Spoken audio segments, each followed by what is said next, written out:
galerinha, beleza? Professor Eduardo Soares na área para lançar aquele vídeo top para vocês. Pessoal, hoje o vídeo está um pouquinho diferente, né? Vocês podem ter percebido que nas últimas semanas eu estou lançando alguns videozinhos mais curtos, mais dinâmicos, né? Mas como o Enem tá chegando, eu vou lançar a braba hoje, pessoal. Hoje eu vou lançar uma aula completa, eu acho que tem quase 30 minutos de aula sobre geografia econômica e globalização. Vou falar um pouquinho de tudo, pessoal, tem de tudo nesse vídeo, beleza? Então, para quem está se preparando para a prova, essas duas temáticas despencam, né, no Enem e também em outros vestibulares. Então, lancei essa aula completa para não faltar nada, beleza? Não esquece de deixar o like, comentar, se inscrever, compartilhar, beleza? Esse projeto tá alavancando, eu conto com a participação de vocês. A meta é chegar até 200 inscritos, até ali o finalzinho de janeiro, quando eu vou começar a fazer uma coisa mais profissa, né? Vocês podem ver lá no fundo que o Eduardinho já está organizando um cenário e pá, vai ficar da hora, beleza? Então fica ligado, vai daí, Eduardinho, que o vídeo tá top! Então, pessoal, para a gente entender a geografia econômica que vai cair na UF e que vai cair no Enem, com certeza, né? Podem me cobrar depois. É igual falar que vai cair, né, vai cair população, né? Vai cair urbanização, sempre tem, né? Então, geografia econômica, podem me cobrar, vai cair. Mas para vocês matarem a charada, né, o que vai cair, não tem como a gente acertar, né? Professor vidente não existe, tá, pessoal? Então, o contexto, para vocês entenderem o contexto da geografia econômica que vai estar no Enem, que vai estar na UF, é a gente entender essa nova conjuntura internacional, tá? Que é a nova conjuntura geopolítica, a nova conjuntura comercial, né? Em que vivemos, né? Então, seria a nossa geopolítica, né? É a geopolítica atual, né? É a ordem mundial atual, como as coisas estão organizadas no mundo hoje, né? Século 21, tá? E o mundo atualmente ele está, né? Ele está organizado, né? E ele é organizado a todo momento, né? Ele é reorganizado, as coisas vão mudando muito rápido, muito rapidamente agora, principalmente nesses últimos 10 anos, né? Você pega 10 anos atrás, o que tinha, o que tem hoje, né, em relação a aplicativos, em relação à mobilidade, né, a Uber, o iFood, Uber Eats, esses aplicativos meio que mudou o mundo de uma hora para outra, as redes sociais, né, nem se fala. O Instagram, agora o TikTok, as coisas vão mudando muito. A gente está vivendo, então, esse mundo que ele é ordenado, reorganizado pela globalização, né, ou pelo atual sistema, né, econômico capitalista financeiro informacional, tá? É a era 4.0, é a era da tecnologia, é a era do 5G que está chegando agora, tá? E eu estou batendo, vocês estão vendo que eu estou falando 5G já tem uns tempos, tá? Porque eu creio que pode cair algo relacionado à tecnologia 5G, né? Porque a tecnologia 5G, pessoal, vai ser para o mundo como a fibra ótica foi, tá? Vai ser para o mundo como a fibra ótica foi. A fibra ótica mudou muita coisa, né? Lembra da internet antes e depois da fibra ótica, né? A velocidade das coisas, como mudou. O 5G vai ser mais ou menos isso, vai ser uma nova revolução. Inclusive, a infraestrutura para receber o 5G vai afetar o mundo todo. Porque diferente do 4G, que tem uma antena só para uma cidade inteira, o 5G, dependendo do tamanho da cidade, ele vai ter que ter várias torres, né? Vai ter que ter várias torres, porque o sinal dele é muito forte, então tem que ser uma infraestrutura muito maior. E aí tem a briga Estados Unidos e China, né? A Huawei, né? É a empresa que mais tem essa tecnologia avançada, inclusive ela começou a instalar essas torres nos países para começar a colocar o 5G, aí muitos países não aceitaram, com medo de espionagem, porque acusam que a Huawei e o Partido Comunista Chinês, né, são amiguinhos, né, e o Partido Comunista Chinês pode utilizar dessas torres para coletar informações dos países, né. Então, pessoal, a gente vive nesse mundo 4.0, do 5G, do drone, da fibra ótica, da internet das coisas, o mundo dos softwares, dos apps, né? E tudo isso como ferramentas para a busca, né? Para a busca incessante do capital, é o lucro, tá, pessoal? É o lucro. Eu sempre falo isso. O 5G não está chegando para você fazer uma chamada sem nenhuma falha com o seu amigo de outro país. O 5G não está chegando para você poder baixar um aplicativo em 2 segundos, para você poder baixar um filme em poucos segundos, tá? Para você baixar um jogo de 70 GB em 5 minutos, não é isso, tá? O mundo busca mordomia, mas essa mordomia, ela custa. A mordomia, ela tem um preço. E essa mordomia tem um preço muito caro, né? Então, todas essas ferramentas, o que surgiu nesse mundo em que a gente vive hoje, seja no ramo dos transportes, tá? Com os navios cargueiros, com os aviões a jato, agora com os drones, né? Com os carros autônomos, né? O 5G também vai fornecer uma maior rapidez para esses carros autônomos receber as informações e saber o que eles têm que fazer. Por isso que eu estou falando que vai revolucionar muita coisa. Em relação também à produção, né? Os braços robôs, né? A robótica dentro das indústrias, em relação à energia, né? Cada vez mais fontes de energia, né? Mais baratas, que rendem mais.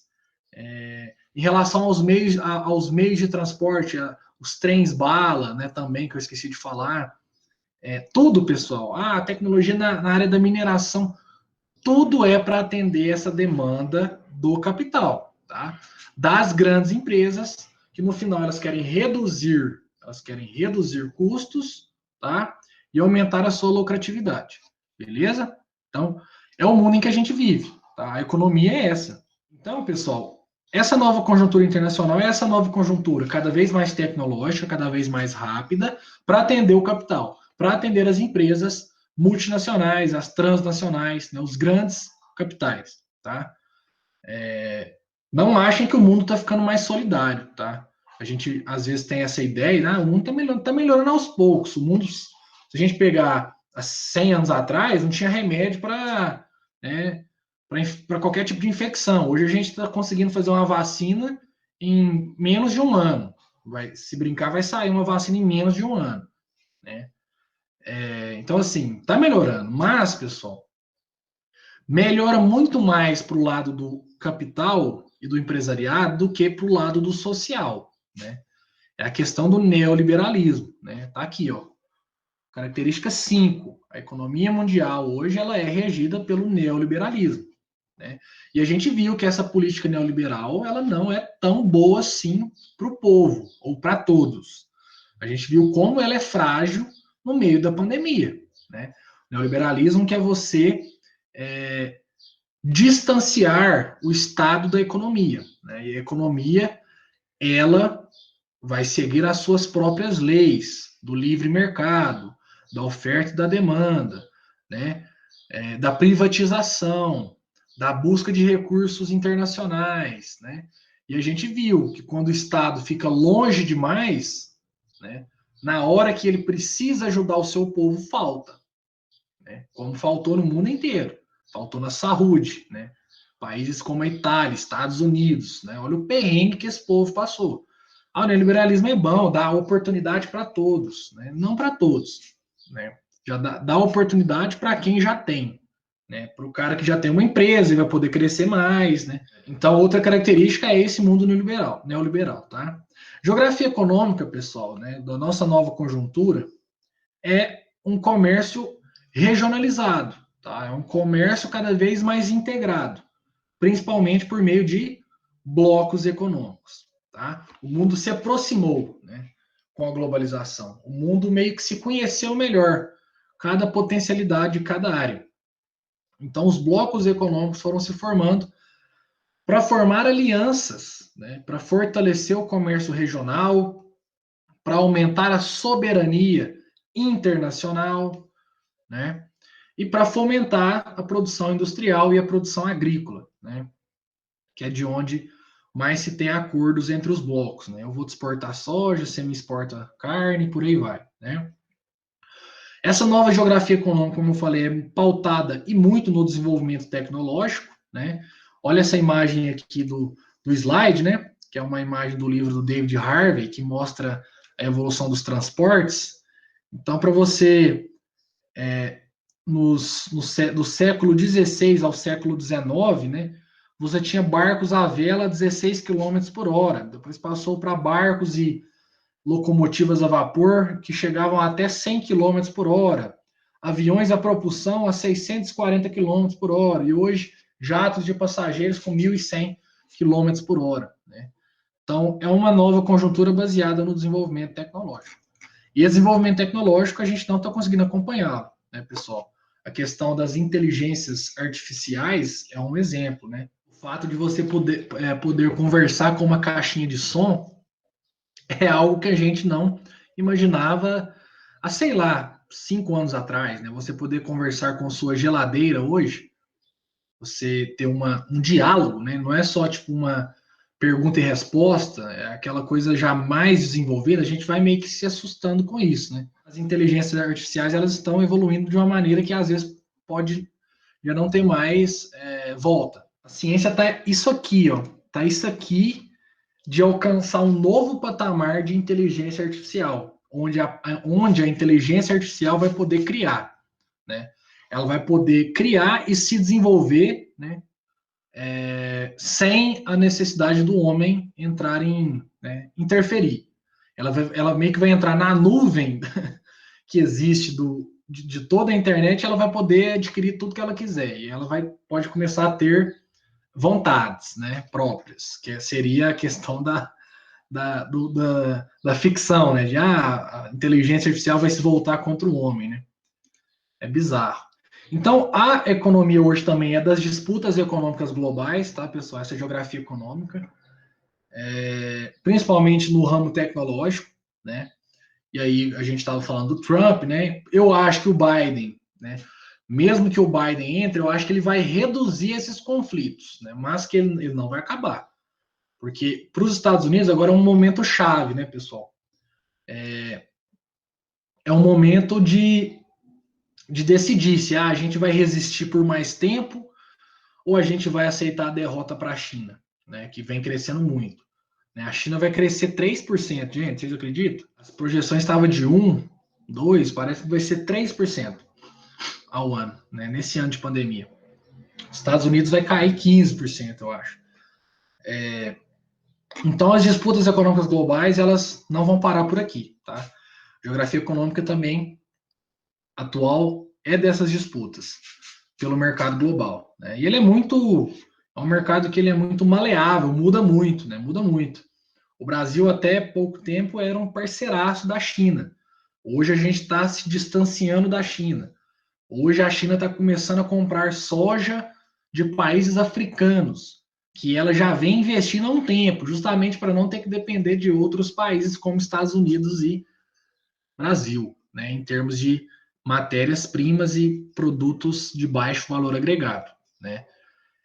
Aquela questão da neocolonização africana, que a China está fazendo obras pela África, tipo, para isso.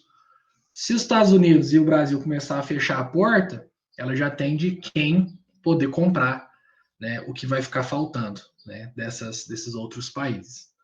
Mundo neoliberal, decadência da política do bem-estar social, né, que é a questão lá muito mais do keynesianismo, que o Estado se aproxima da economia para realmente propor uma sociedade mais justa, uma sociedade mais democrática, né?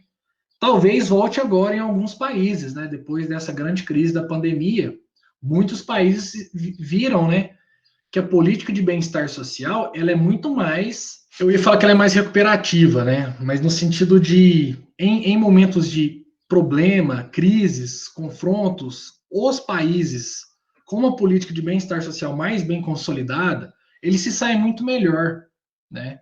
Eles têm uma capacidade de resistir aos problemas muito maior, como foi a Alemanha, né? A Alemanha, a Nova Zelândia, a Noruega, a Dinamarca, a Suécia, a Bélgica. Como que foi a repercussão da Covid nesses países? A Alemanha foi o primeiro país a voltar ao futebol, a Alemanha foi o primeiro país a acabar com o lockdown, a Nova Zelândia ficou meses sem nenhum contágio. Ah, professor, mas são países com uma realidade diferente. Sim, né, pessoal? Claro que são. Uma realidade histórica, uma realidade de território, de população, mas que não podemos deixar de ressaltar como a política de bem-estar social desses locais, né, é uma política muito mais inclusiva para a sua população, em termos de saúde, educação e renda, né?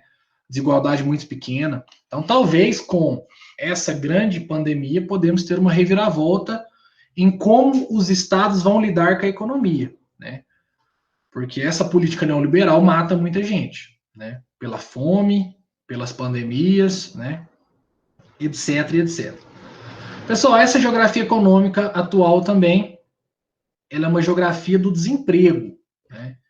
A gente viu que o desemprego aumentou muito, no Brasil bateu o recorde da história, né? Acho que foi 16 ou 17% da população ativa está desempregada.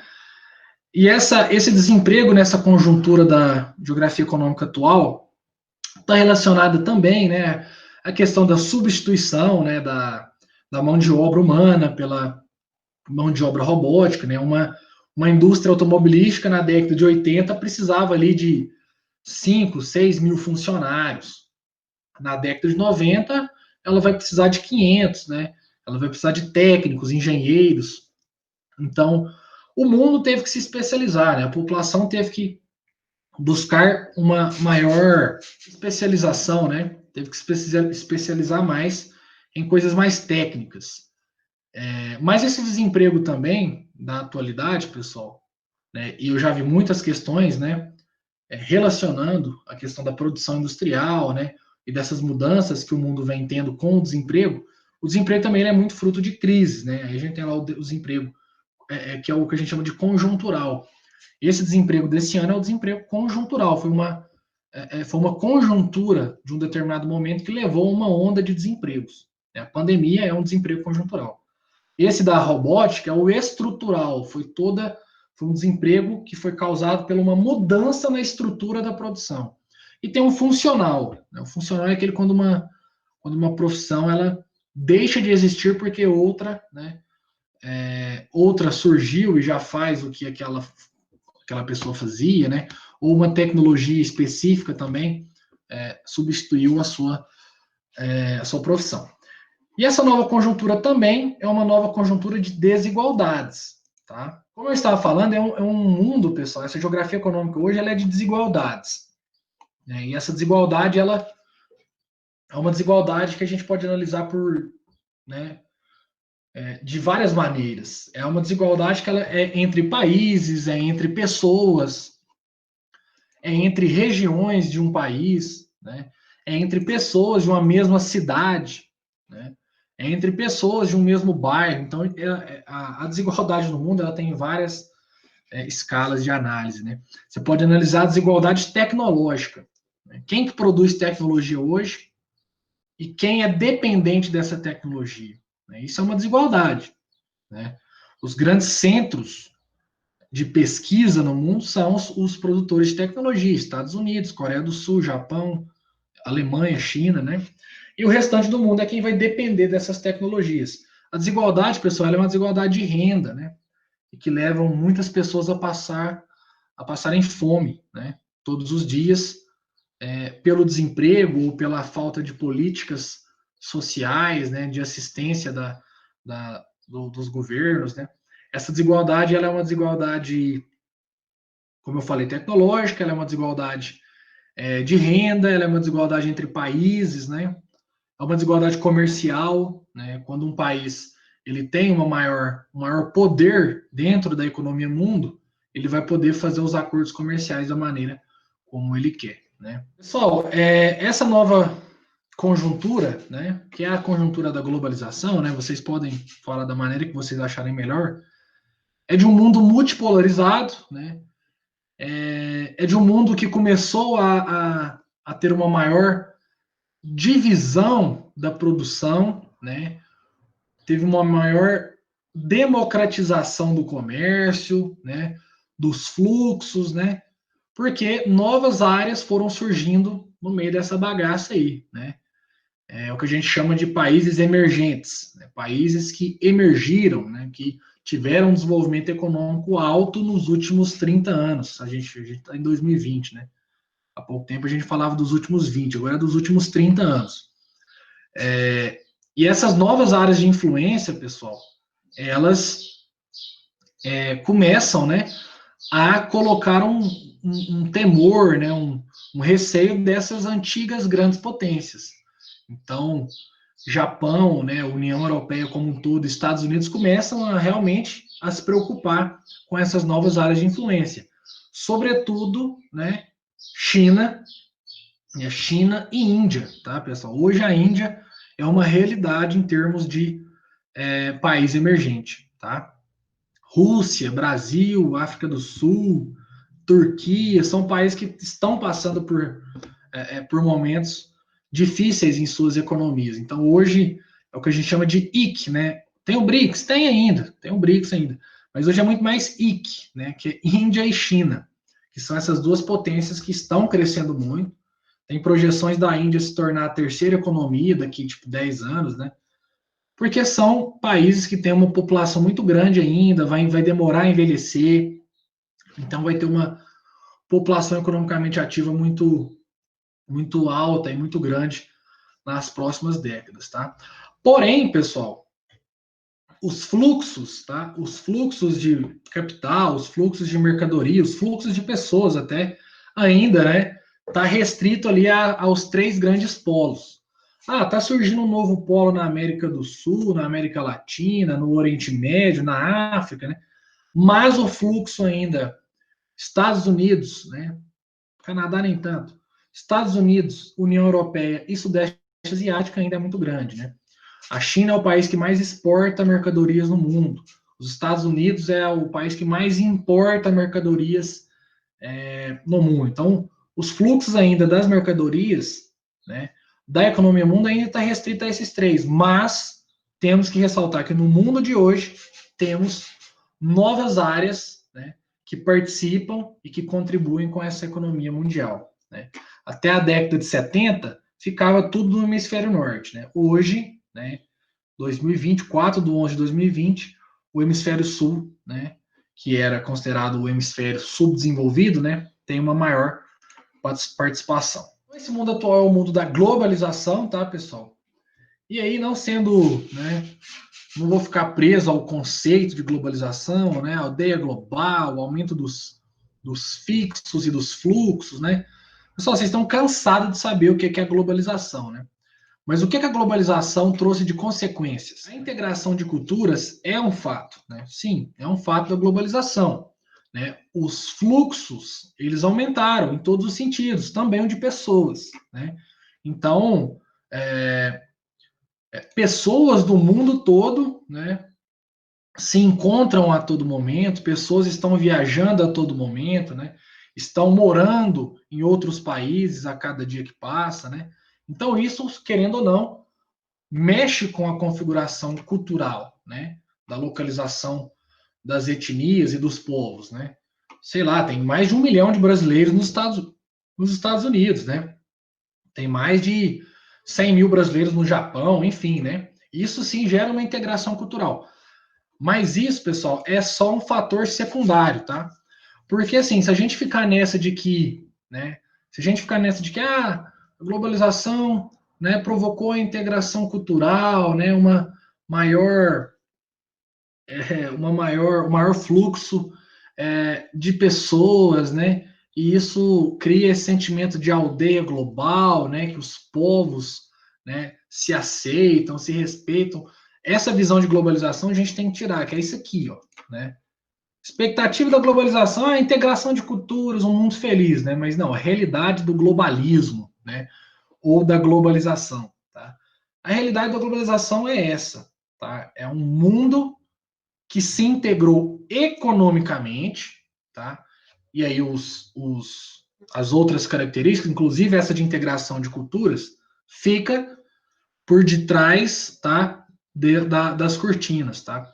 Globalização é um mundo que se integrou economicamente devido à grande revolução tecnológica que tivemos na produção por meio da robótica e da internet, nos meios de transportes, tá? Que proporcionaram a, a venda, né? A venda e a produção de maneira mais rápida, porque é isso. Tá? O meio de transporte ajudou também na nossa locomoção comercial de pessoas, né? Nos aviões, enfim. Mas o meio de transporte, ele atende uma lógica capitalista da economia, tá?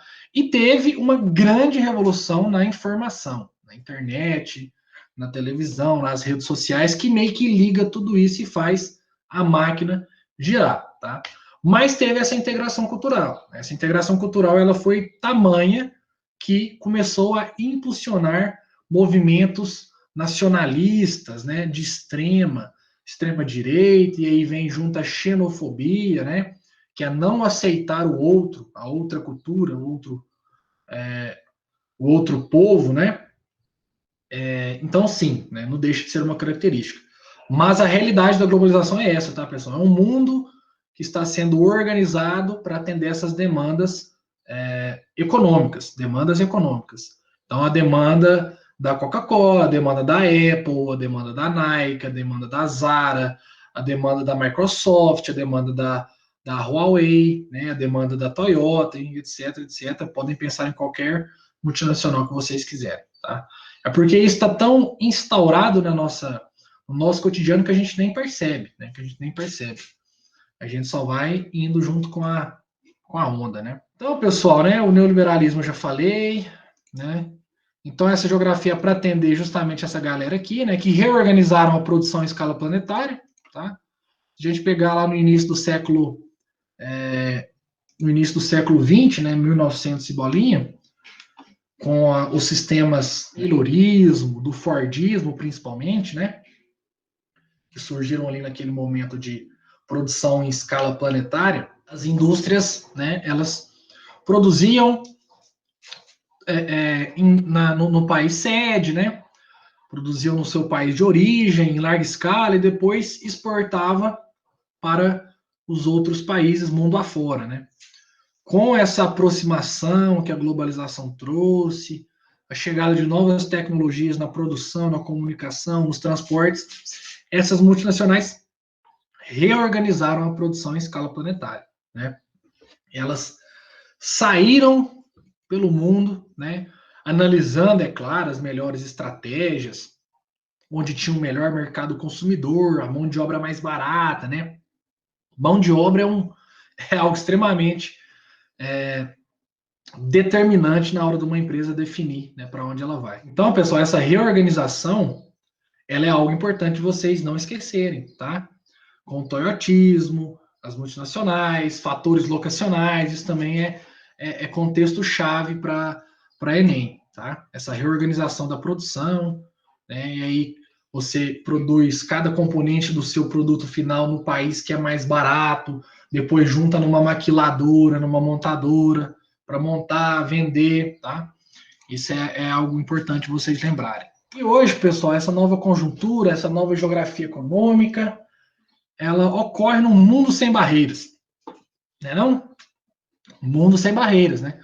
Onde o maior fast food de comida da história, né? Ou um dos maiores, né? Mas acho que o McDonald's é o maior. Ele consegue ir para um país onde 40% da população é vegetariana, né? Onde 70% da população não come carne de vaca, né? Porque a vaca é um ser sagrado para a maior parte da população, que é da religião hindu, da etnia hindu, né? Mas tá lá, né? A empresa ela dá um jeito, viu, gente? A multinacional dá um jeito. Ah, não como carne de vaca, a gente faz hambúrguer de carneiro. Ah, não como carneiro, a gente faz um hambúrguer de frango. Ah, não como frango também, não, a gente faz hambúrguer de búfalo. Opa, búfalo não tem nada a ver com búfalo, pode ser o búfalo então. Onde a multinacional, né, onde a Coca chega na favela mais pobre da África. Kibera, a favela da Kibera, na cidade de Nairobi, capital do Quênia. Né? Nairobi todo mundo lembra por causa do La Casa de Papel. Né? Então chega lá na favela de Kibera, né? Você vai encontrar no meio de uma favela de lata, você vai encontrar um barzinho que vende uma Coca gelada. Né? Então nesse mundo não existe barreiras para as empresas. Né? Elas vão encontrando meios para acessar a um cada vez maior mercado consumidor. Né? O McDonald's, em meio a uma guerra com o Iraque, estava lá em Bagdá, no shopping, né? Sem problemas. Meu país está controlando o seu, bombardeando o seu, mas eu ofereço um sanduíche legal. Então, tô aí, né? Se quiser comprar, é nóis.